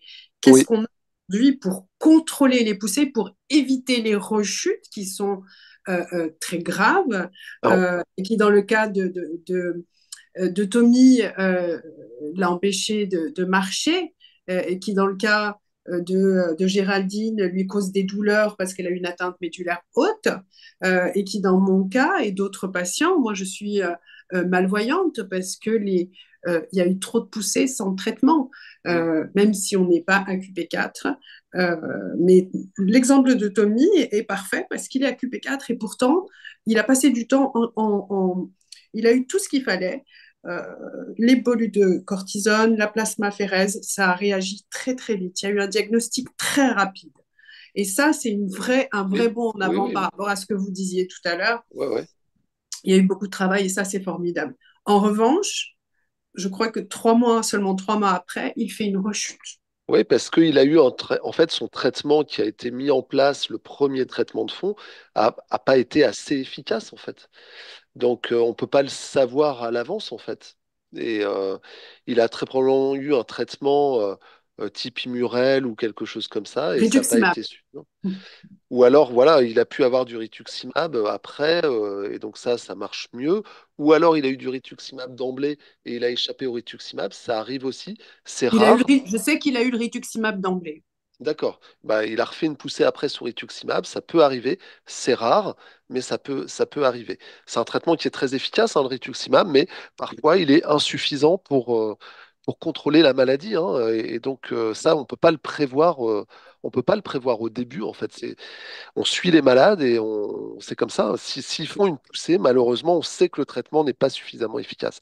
Et ça, c'est un point qui est très important et qui différencie notamment de la sclérose en plaques. Parce que vous voyez ce que je vous disais tout à l'heure, la sclérose en plaques, on suit les patients, on fait des IRM pour les suivre. Et parfois, en Mhm. fait, on juge que le traitement n'est pas efficace parce que sur l'IRM, on voit apparaître des nouvelles lésions. C'est Mhm. comme ça qu'on va changer le traitement. C'est-à-dire qu'en fait, le patient, si vous voulez, il fait pas de poussée, il n'est pas gêné. Mais on sait que le traitement, il n'est pas efficace. Donc, on va le changer de façon à lui donner un traitement plus efficace. Mais dans la NMO, on ne peut pas faire ça. Dans la Et NMO, ouais. il y a pas de lésion qui Mhm. s'accumule, qu'on peut voir. En fait, dans la NMO, quand il y a une lésion, il y a une poussée. Et comment on contrôle si le traitement fonctionne? Est-ce qu'il C'est n'y a pas un moyen parce que le patient ne de... fait pas de poussée. Il n'y a pas d'autre... Non, il n'y a pas il d'autre. faut que le traitement soit Non, efficace. non, il n'y Est-ce a pas qu'il y a un d'autre contrôle chose. des... Exactement. Pour qu'on sache que le traitement est efficace, c'est un patient qui ne fait pas de poussée. Il y a pas de, les taux d'anticorps, par exemple, sont pas bien corrélés à la réponse clinique. L'IRM, je viens d'en parler, ça n'a pas d'intérêt parce que quand il y a une nouvelle lésion, en principe, il y a une nouvelle poussée. Donc, ça ne sert pas à grand-chose de suivre les patients avec des IRM tous les ans, par exemple. Donc, il n'y a pas d'élément prédictif. C'est la clinique qui va nous aider, en fait. Moi, j'ai une petite question. Oui, On est plusieurs dans le cas à avoir des atteintes, mais au niveau sensitif uniquement, oui, sensorielle sensitive, et pas oui, d'atteinte au niveau musculaire ou au niveau de la force. oui. Comment est-ce que vous prenez en charge ce genre de cas-là, très particulier, au niveau de la rééducation notamment? Parce que moi, enfin, quand j'ai eu pour mon cas personnel, on m'a renvoyé chez moi en me disant, ben, ça revient pas, on ne sait pas, mais on peut rien faire. Donc, j'ai eu aucune rééducation, aucun Alors, suivi de rien du tout. Donc, comment les, est-ce que maintenant vous prenez ça en charge? alors moi, je suis pas rééducateur, hein, je vais pas pouvoir vous expliquer sur le plan de la rééducation ce qu'ils font. Mais les atteintes sensitives, c- il y a deux choses. Soit ça vous donne des douleurs, auquel cas, par exemple, ce que vous décriviez, hein, des douleurs au niveau thoracique, plutôt à type Mhm, de serrement ou de brûlure ou de choses comme ça, on va utiliser des traitements qui vont être des traitements antalgiques, mais c'est pas du paracétamol, hein, c'est des traitements qui jouent sur les douleurs neuropathiques, et donc ça va être plutôt des antidépresseurs ou des antiépileptiques. On les utilise pas parce qu'ils sont antidépresseurs, hein. oui. C'est pas pour leur vertu antidépressive. C'est parce qu'on a remarqué que ces traitements qui sont de la classe des antidépresseurs ou des antiépileptiques diminuent les douleurs neuropathiques. Ce sont des antidouloureux, mais pour les douleurs neuropathiques. Donc on utilise ça. Parfois ça marche bien, parfois ça marche un peu, parfois ça marche pas. Voilà. Euh, Après, pour la rééducation, c'est-à-dire qu'en fait, si vous ne sentez pas bien, par exemple, sur votre main, vous avez des perturbations de la sensibilité. Oui. Malheureusement, il n'y a pas grand-chose qu'on puisse faire. Vous voyez? Mhm, C'est pas, mais on peut vous entraîner, si vous voulez, à essayer. Donc, vous allez faire de la rééducation. On va vous mettre des objets différents dans la main pour vous apprendre, pour vous réapprendre à reconnaître la structure, la texture, la forme, etc. Le problème, c'est quand les lésions sont trop importantes au niveau de la moelle, l'information que vous donne votre main notamment de la forme ou de la texture, ça ne passe pas, ça ne rentre pas, ça ne vient pas dans votre cerveau, et donc votre cerveau n'est pas capable de l'interpréter. mhm. Mais c'est la même chose sur le plan moteur. À partir du moment où il y a une destruction, c'est abîmé, il y a un trou, ça ne repousse pas, vous ne pouvez pas remplacer les choses, vous voyez? D'accord. Mais du coup, bah, ok, c'est vrai il y a peut-être pas grand-chose à faire. Le problème, c'est que du coup, quand on ne rentre pas dans le système de la rééducation, on loupe tout l'accompagnement médico-social, Ah oui, paramédical qu'on peut trouver. ah oui. Et c'est un énorme manque. Comment est-ce qu'on pourrait au Alors, moins avoir accès à tout ce suivi-là, même si on ne va pas en rééducation, en fait? Alors, vous n'êtes pas forcé. Alors, tous les gens ne vont pas en rééducation. On n'est pas forcé non plus d'être hospitalisé en rééducation. Vous voyez, on va être hospitalisé en rééducation parce que, en gros, le patient n'est pas capable ou ça va être difficile s'il rentre à la maison parce que son autonomie n'est pas préservée, en fait. Donc, il va avoir besoin d'aide. Si c'est un jeune, il est marié, sa femme, elle travaille, vous voyez, ou le contraire. Enfin, Mhm, qui reste tout seul à la maison, bah, c'est pas possible. Donc là, on est obligé d'hospitaliser les gens. Donc ça, c'est plutôt des hospitalisations complètes. On va voir ça, par exemple, souvent quand il y a des grosses poussées médulaires avec des patients qui se retrouvent paraplégiques. Et là, évidemment, il va pas rentrer à la maison comme ça. Il va faire un séjour en rééducation pour justement le revalider et regagner en autonomie de façon à ce qu'il puisse rentrer chez lui en autonomie. mhm, Quand vous êtes autonome, vous n'avez pas forcément besoin d'être hospitalisé. Après, il y a d'autres possibilités, notamment des possibilités d'hospitalisation de jour en rééducation. Et là, en hospitalisation de jour, bah, vous allez bénéficier de rééducation normale, comme les patients qui sont hospitalisés. Vous avez accès aux services sociaux de l'hôpital. Voilà. Simplement, la kinésithérapie qui va être faite va être une kinésithérapie qui est plus spécifique. Vous pouvez bénéficier d'un ergothérapeute qui est sur place, éventuellement de Mm. psychomotriciens, de choses comme ça, qui sont pas présents ou pas Merci. facilement présents à domicile, vous voyez. mhm. Merci beaucoup. Merci beaucoup. Je vais être obligée de jouer le maître du temps. Il est Ah ouais. 20h04. Merci beaucoup à tous les deux. Est-ce qu'on a des questions? Est-ce que vous voulez que je vous fasse juste la diapo peut-être sur les traitements vite Ah fait, non? oui, avec Ouais, plaisir. parce que je pense que ça Allez-y, va. ça va être J'avais important, pas vu surtout qu'il y avait après. autant de, enfin, ça passait aussi vite. Vous voyez, quand on Bah, prend quand du on se sent plaisir, bien, ça ouais, passe vite, voilà, voilà. exactement.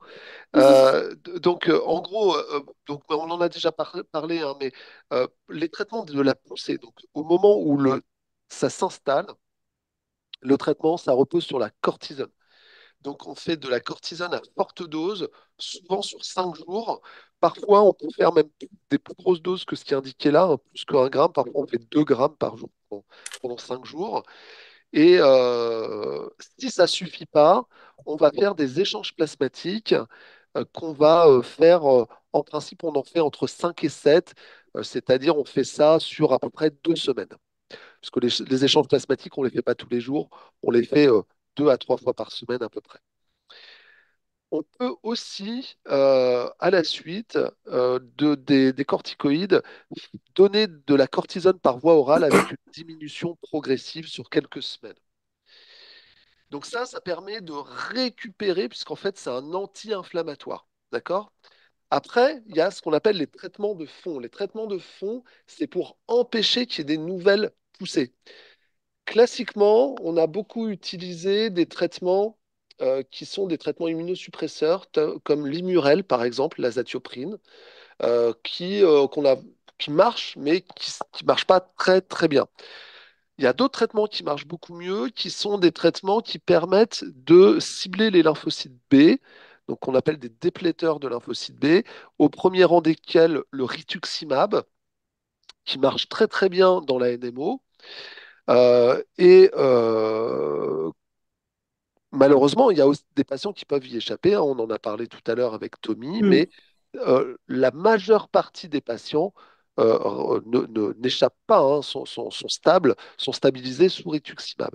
Il y a plus récemment des traitements qui sont un peu des équivalents du rituximab qui sont sortis, comme l'inébulizumab, qui est un traitement qui va cibler une autre molécule sur les lymphocytes B.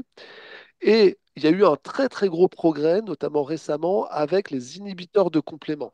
Donc ça cible autre chose, ça cible aussi le système immunitaire. Et ça, c'est des traitements qui sont extrêmement efficaces. Et ce sont des traitements, par exemple, moi j'ai eu l'occasion de l'utiliser, ce traitement, l'étulizumab, chez une patiente qui résistait au rituximab, qui avait fait des nouvelles poussées sous rituximab, il y avait des nouvelles lésions. Et on a essayé, on a essayé un autre traitement entre-temps, parce qu'à l'époque, l'étulizumab n'était pas encore sorti. Et même Mhm. tout cet autre traitement, elle a continué à s'aggraver. Et du jour où elle a été mise sous étulizumab, ça fait 2 ans maintenant, je crois, elle a plus rien fait du tout. Elle est parfaitement stable. Donc vous avez des traitements comme ça, comme l'étulizumab et plus récemment le ravulizumab, qui permet en fait d'avoir une réponse thérapeutique, alors qui est quasiment complète, hein. Maintenant, c'est pas 100% des patients, mais quasiment 100%. Plus récemment, il y a d'autres traitements qui sont sortis, comme le satralizumab, qui sont des inhibiteurs de récepteurs d'une cytokine, une molécule particulière, qui semblent très bien marcher aussi. Voilà, donc vous voyez, alors ça, c'est des traitements de la neuromyélite à AQP4. D'accord? Les essais Mm. thérapeutiques, ils ont été faits que sur cette maladie-là. Pour la MOGAD, le rituximab, il semble marcher, mais pas très très bien. Probablement que l'Immurel que je citais tout à l'heure marche probablement aussi bien. Pour l'instant, il n'y a pas d'essais qui ont été faits. Il y a un essai qui est en cours avec le satralizumab sur la MOGAD. Voilà ce que je peux vous dire pour l'instant. Et sur les doubles séronégatifs, il n'y a rien. Il n'y a pas de traitement qui a été, pour lequel il y a eu des essais. Donc c'est un peu, on va dire, à la sensibilité du neurologue. Et qu'en est-il du Celcept alors, du coup, parce qu'on ne Oh, le le voit pas Celcept, ça apparaître? fait partie, c'est comme l'Immurel, le Celcept, hein, D'accord. c'est un traitement un petit peu équivalent. Ça ressemble beaucoup à sa façon de fonctionner. Donc c'est un traitement en fait qu'on a beaucoup utilisé au début pour la QP4, qu'on utilise moins maintenant parce qu'on va plutôt d'emblée sur le rituximab et ensuite si les patients échouent, on va sur l'étulizumab ou éventuellement l'inébilizumab ou le satralizumab. Euh, Par contre, ça a toute sa place pour la MOGAD parce qu'on pense que le Celcept, l'Immurel ont probablement une efficacité à peu près équivalente au rituximab. D'accord? Et pour les doubles séronégatifs, c'est vrai qu'on a plutôt tendance à commencer avec du Celsep ou de l'Immurel, de Ouais, voir comment ça se passe, et si jamais il y a des nouvelles lésions, si le patient fait une nouvelle poussée, là, on va passer à du rituximab. d'accord. Nous avons une question Oui. dans le chat. Bonjour, j'ai Alors, vu. je, Je vous laisse allez-y. la. Ah bon, bah, j'y vais. Alors, bonsoir, j'ai vu au détour de publication des causes génétiques et infectieuses. Cela pourrait jouer sur la prévention. Pouvez-vous nous en dire plus? Merci beaucoup. Alors, oui, j'ai pas eu le temps de traiter cette partie-là.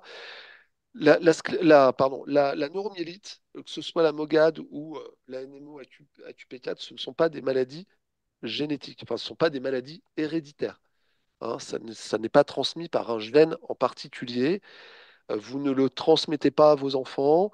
Ça ne marche pas comme ça. Ce sont des maladies qu'on appelle des maladies multigéniques, c'est-à-dire ce sont des maladies où il y a des gènes qui sont impliqués, très probablement. Après, les études sur la génétique de ces maladies, elles sont juste balbutiantes parce que pour faire ces études, il faut avoir beaucoup, beaucoup, beaucoup de malades. Donc c'est très compliqué. Comme ce sont des maladies rares, c'est compliqué. On sait que dans la neuromyélite AQP4, il y a des gènes qui sont localisés dans la région qui s'appelle le CMH de classe 2, qui sont, comme pour la sclérose en plaques, des zones qui codent pour la présentation d'antigènes au système immunitaire. Donc, ce sont des gènes qui sont impliqués dans le fonctionnement du système immunitaire. Ça, on le sait. Pour la MOGAD, on ne sait pas du tout. Il n'y a rien du tout. Il n'y a aucune publication. Et pour la double séronégatif, absolument pas non plus, puisque les doubles séronégatifs sont probablement aussi des choses très hétérogènes. Donc voilà, ça c'est pour la génétique, ce que je peux vous dire. Sur le plan infectieux, pour la NMO AQP4, il n'y a rien qui sort vraiment. Pour la MOGAD, on retrouve de temps en temps, alors notamment chez les enfants, au moment du premier épisode, on retrouve que de temps en temps, avant, ils ont fait une infection virale banale, en fait. Donc vous voyez, c'est des choses qu'on ne peut pas vraiment prévenir, en fait.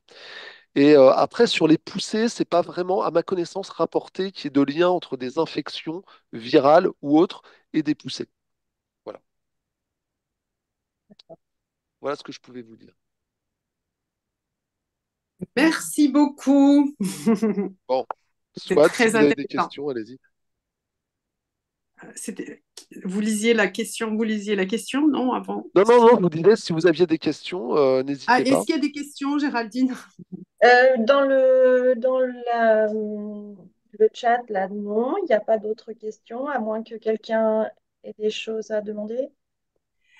Alors moi, la question que j'avais, c'était dans le cas du témoignage de Tommy, ce qui me fait très peur, c'est quand j'entends ce jeune homme, 24 ans, euh, qui, euh, qui semble terrassé par sa rechute après tous les efforts qu'il a fournis sur un traitement de fond qui a été mis rapidement. Euh, est-ce que, est-ce que dans son cas, est-ce qu'il y a beaucoup de patients qui font des rechutes comme ça? Et dans le cas, enfin, Alors, double non. question, oui. Ouais, donc si, alors bon, je connais pas son dossier, moi, Tommy, hein, évidemment, mais si ce que vous disiez, c'était qu'il était sous rituximab, faire des rechutes sous rituximab, c'est déjà assez rare en soi. Hein. Donc Mhm. effectivement, hein, il semble qu'il ait eu vraiment la prise en charge optimale, si vous voulez. Donc on commence, en principe, on commence dans les NMO AQP4 par du rituximab. Et après, malheureusement, s'il y a des patients qui résistent, on va mettre un autre traitement différent. On peut mettre de l'inébulizumab ou plutôt changer de mécanisme et plutôt aller sur de l'éculizumab ou du ravulizumab, par exemple, Mhm. qui est vraiment extrêmement efficace. Alors après, la question, c'est, vous allez me dire, mais pourquoi est-ce qu'on ne le met pas tout de suite, puisque c'est C'est plus ça, efficace? Hein, évidemment. Alors évidemment. pourquoi? C'est parce qu'en fait, ce sont des traitements qui sont très lourds. Hein, c'est des traitements qui nécessitent des injections toutes les 2 semaines en hospitalisation. Alors c'est un peu plus large maintenant avec le ravulizumab, mais ce sont surtout des traitements pour lesquels on diminue votre infection et votre immunité, notamment vis-à-vis de certains germes et de germes qui peuvent donner des méningites et qui peuvent vous tuer en fait. Donc, on va pas les utiliser d'emblée parce que on vous ferait courir un risque qui peut être jugé comme trop important, en fait. Mhm. Mais vous disiez tout à l'heure que vous ne Bon. traitiez pas les mogades qui font une seule poussée parce que vous leur faites courir des risques. Prendre un immunosuppresseur, c'est un risque. Donc, on ne fait pas prendre de risque à quelqu'un qui fait une seule attaque dans la mogade parce qu'on sait qu'elle est monophasique. On sait que la neuromyélite optique, c'est pas une maladie monophasique, Exactement. qu'elle fonctionne par poussée et sans traitement, le pronostic vital est engagé. Et Le dans le cas pronostic de... fonctionnel, alors pas vital, c'est pas une. Alors ça peut être une maladie mortelle, hein, la NMO, mais pas d'emblée. Hein, Au bout de 5 ans, au bout de 5 ans. Alors attention, encore une fois. Oui, aujourd'hui, le diagnostic est bien fait. Alors On a... ouais, c'est pas aussi simple que ça. C'est-à-dire que effectivement, sur les vieilles publications, vous aviez enfin, vous aviez à peu près une mortalité à 50% à 5 ans, ce qui est extrêmement important, mais c'est sur ce qu'on appelle l'histoire naturelle. C'est les patients qui sont pas traités. Hein, on n'a Mhm. pas du tout ça maintenant. C'est plus du Oui, tout comme ça. Hein. exactement. Les patients qui ne sont pas traités. Pas Ouais. de diagnostic, pas de traitement, de toute façon. Alors, alors, ça dépend. En principe, pas de diagnostic, pas de traitement, mais c'est exactement ce qu'on disait tout à l'heure. C'est vous avez une poussée qui est très inquiétante parce que elle est étendue. Vous faites une deuxième poussée, même si on n'a pas de diagnostic parce que les AQP4 sont négatifs, les MOG sont négatifs. En principe, on va mettre en route un traitement. Oui, normalement, on est bien pris en charge. On est dans les services neuro-inflammation, dans un CRCS, CEP, centre ouais, de ressources CEP. c'est ça. Donc, normalement, on est au bon endroit. Ah oui, en principe, oui. Donc, euh, pour, euh, pour ces thérapeutiques, le rituximab, c'est des classes, nouvelles thérapeutiques sont des immunosuppresseurs, Ouais, avec des mécanismes différents. Vous parliez du voilà, c'est ça. complément pour les deux molécules que vous avez citées. J'ai pas le droit, je suis désolée, moi je vais pas citer de nom. Ah oui, Euh, il fallait pas que je cite moi de molécules. Ah oui, mince, ouais, non, bah tant pis, de toute façon, ouais, c'est pas grave, on les ouais. a toutes citées. Ah oui, Et puis, vous avez l'anti, euh, les l'anti-CD. anti-CD20, CD20, hein, c'est ouais. le dernier. Le dernier, celui-là. Hein. Parce Alors que je non, pense toujours avec le rituximab. les anti-CD20, c'est le rituximab et les équivalents. Voilà, donc il y a un anti-CD19 aujourd'hui. Alors ça, c'est l'inébulizumab, ouais. Voilà. Les Celui du anticompléments. complément, les Après, vous avez les anticompléments. anticompléments. Et Et après, vous puis avez les anti-CD. l'interleukine 6. Voilà, c'est ça, les anti-interleukin 6, exactement. Et donc, dans le cas de Tommy, est-ce que vous le mettez sur une nouvelle thérapeutique ou vous retentez encore l'ancien traitement? Parce que là, du coup, on ne comprend plus rien. Qu'est-ce qu'on fait? Nouveau Ah non, médicament, pas nouveau médicament, on ah change non, pas. non. Alors là, enfin, alors, encore une fois, je connais pas son dossier. Vous voyez, j'ai que ce qu'il Oui, raconte qu'un là. Enfin, témoignage. voilà, Ouais. je connais pas le dossier en détail. Sur un patient, donc comme ça, typiquement un patient qui va refaire une poussée avérée sous rituximab, c'est-à-dire on a une nouvelle lésion, on voit le patient échappe au rituximab, c'est un patient que moi personnellement, je vais mettre sous anticomplément. Hmm, Voilà. d'accord. Donc, avec démarrage de la vaccination. C'est ça, avec une Alors vaccination. qu'il est sous rituximab, ça va fonctionner. Alors, ça risque de pas bien fonctionner sous rituximab, malheureusement. Après, vous savez, en fait, le vaccin ne fonctionne pas parce que les lymphocytes B sont absents, mais les lymphocytes B, c'est l'avantage du rituximab, vont remonter quelques mois après l'arrêt du traitement, donc on pourra toujours le revacciner après un peu plus tard. C'est pas si grave que ça. L'urgence chez un patient comme ça, c'est qu'il ait un traitement efficace parce que sinon, ça va mal se passer pour lui dans les mois suivants, en fait. D'accord. Très bien. Bon. Géraldine, tu avais une autre question? Pour moi, c'est bon. Dans le chat, c'est bon aussi. Eh bien, on a largement débordé, 20 minutes. En tout cas, c'était passionnant. Bon, Oui. J'aurais vraiment souhaité qu'on continue cette discussion et j'espère que ce ne sera pas la dernière, professeur. mais avec plaisir. Et je crois qu'on a Ce webinaire sera rendu disponible sur notre site internet www.nmo-france.org et avec grand plaisir pour venir à votre rencontre et organiser quelque chose au CHU de Nantes et continuer les discussions que nous avons déjà engagées avant ce webinaire. Très bien. Merci à vous, merci à tout le monde et puis à très bientôt. À très bientôt. Merci à vous. Merci à tous, au revoir. Merci, au revoir.